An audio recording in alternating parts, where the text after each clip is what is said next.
हर हर महादेव। आप सभी का हार्दिक स्वागत है। आज का यह अनुभव जो एक सत्य घटना है, इसे सुनकर आप निश्चय ही बहुत प्रेरित होंगे। ये घटना बिहार के एक क्षेत्र की है। गर्मियों के दिन थे और जैसा कि गांवों में अक्सर होता है, आम के बगीचे में पूरा गांव इकट्ठा होता है। ये कहानी भी ऐसे ही एक बगीचे से जुड़ी है जो बक्सर जिले के एक गांव का हिस्सा है। गांव के इस बगीचे में वर्षों पहले एक साधक ने साधना शुरू की थी। वहां उन्होंने एक छोटा सा स्थान बनाया और नियमित पूजा अर्चना की। उनके शरीर छोड़ने के बाद उनके वंशज उस स्थान की सेवा करने लगे।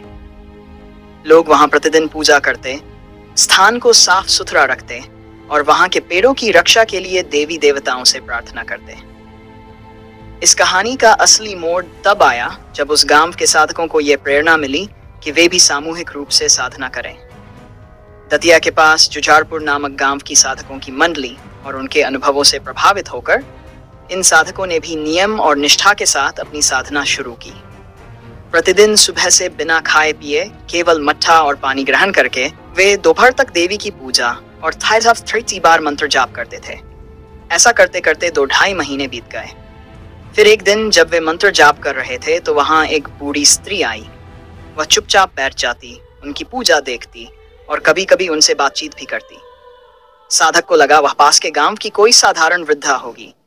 लेकिन एक दिन जब बरसात शुरू होने वाली थी, साधक ने सोचा कि अब यह पूजा बंद करनी चाहिए। उन्होंने देवी को अंतिम बार मिठाई और खीर का नैवेद्य अर्पित किया। जब वे वहां से जाने लगे तो वह बूढ़ी स्त्री अचानक बोली, आज तुमने मुझे सतुआ और आम नहीं दिया, मुझे वही चाहिए था। आज तो तुम्हारी अंतिम पूजा थी तो भी तुमने मुझे मेरा पसंदीदा भोजन नहीं दिया। साधक चौंक गए। यह कैसे संभव है? वह स्त्री ये सब कैसे जानती है?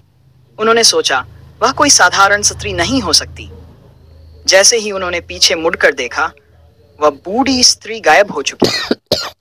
यह समझने में उन्हें देर नहीं लगी कि वह साक्षात देवी मां ही थी, जो इतने समय से उनकी साधना और समर्पण को प्रत्यक्ष देख रही थी और उनकी पूजा स्वीकार कर रही थी। इस घटना के बाद साधक का हृदय पूरी तरह देवी के चरणों में समर्पित हो गया। यह अनुभव हमें सिखाता है कि जब हम नियम, निष्ठा और निर्मल भाव से साधना करते हैं तो देव कृपा अवश्य होती है। इस सत्य घटना से प्रेरित होकर आइए हम सब भी अपनी साधना में अनुशासन और समर्पण को बढ़ाएं। जय मां विंध्यवासिनी। हर हर महादेव।